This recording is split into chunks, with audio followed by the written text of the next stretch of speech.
The other exercise I want to show you is the Superman. I'm going to get down right in this position. And in this particular series, we put a slight spin on, traditionally we've always either had our hands like this, arms forward, but the main focus was that either the arms and legs came up or just the upper body or just the lower body.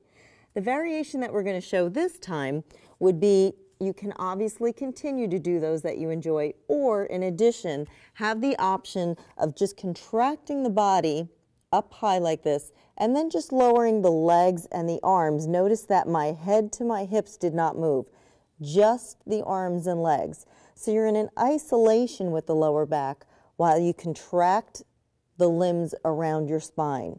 Just puts another variation on the motion. So take a peek. You can either be here, or you can lift the upper and lower body together. Both put a nice contraction on the lower back, and it's nice to have all the options and variations to enjoy. The final workout I want to highlight today is the leg disc, disc 3. And by now, you know that paper plates have a whole new meaning.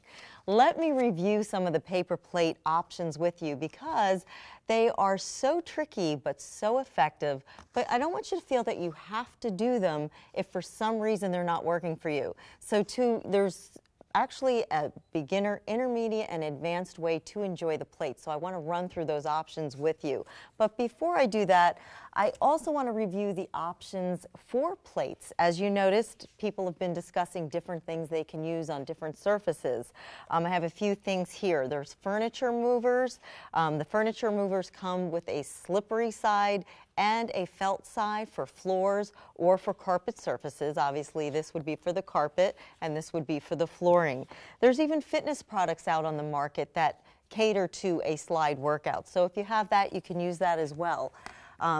People have discussed, what do I do if I have a rubber surface? That's one of the trickier ones. You are going to have to play around with a product for that. I recommend, though, if you are on rubber, the best thing to do is get a carpet piece. It doesn't have to be any bigger than a mat itself. And you're going to put the carpet piece out and use the device that slides just like a paper plate would on that surface, and it works like a charm. It's definitely worth it rather than figuring out all these different options for the perfect fit for a rubber flooring. Okay, so let me go. I'm going to use the plates themselves, and I'm going to show you the beginner, intermediate, and advanced way to use the paper plates. Start obviously with your paper plate.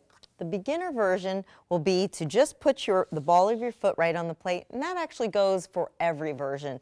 Just the ball of the foot will be on the paper plate with the heel elevated. You never want to put the entire foot down and slide out. It just keeps the movement too restricted. So with the ball on the plate, you're going to imagine, and actually let me just pull the chair up right here because you want to imagine that you're sitting down into a chair. So if you even had that visual right here of a chair being close to your side and sitting into it, it'll help you in the lunge motion. But obviously as a beginner, if your range of motion is not too deep, don't go all the way down to the depth of the chair. So keeping your shoulders up, you're going to slide down as far as you comfortably can and come back up. With no weight at all, you're just going to focus on going down as far as you can with your hips back. Okay, so this will be the beginner version. Now an intermediate version, you'll take a light weight, nothing too heavy, and you're going to take the same position, one hand on the hip, one hand with the weight, and again you're going to slide down as far as you comfortably can, feeling no need to go any deeper. Okay, once you've mastered this, you have two options. One would be to no longer use a weight and try to go deeper, which would be down and trying to see if your bun could actually hit the chair as you go back. And the other version would be to simply take a weight and go to that deeper level. Now obviously you can leave the chair there if you want to, but once I start getting into deeper ranges of motion, I no longer need to have the chair there. Okay, now for your advanced version, to get even deeper into the movement, and that's optional. You do not need to go that deep. But really going down deeper into the movement recruits a lot more inner thigh and glute muscle fibers. So you're really going to feel a much deeper range of motion and depth in the movement along with a stretch. So what you'll do as the most advanced version with the weight in your hand is go down all the way to the floor if you can. Obviously the flexibility needs to be there. Release the weight and come up. Go down again, keeping your shoulder up, reach for the weight, and push it back up. Now I'm going to give you a side view because it's very important that you realize that you're not bending forward like this. You're keeping your body straight. It should still look like the motion going down for either a deadlift or a squat in the sense that the movement initiates from the hips. So you're going to go down and up, down. Notice my butt is back and up. The wrong way to do it, which is completely incorrect, would be to round here and go down and up like that.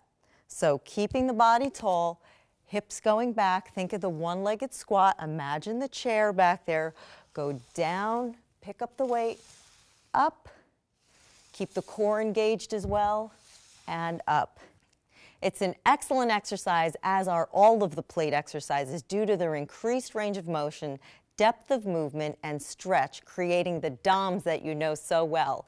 DOMS for delayed onset muscle soreness, or as Ajak has put it, DOBS, delayed onset butt soreness. All right, great job everyone. Now let's look at what we can expect for next week's program.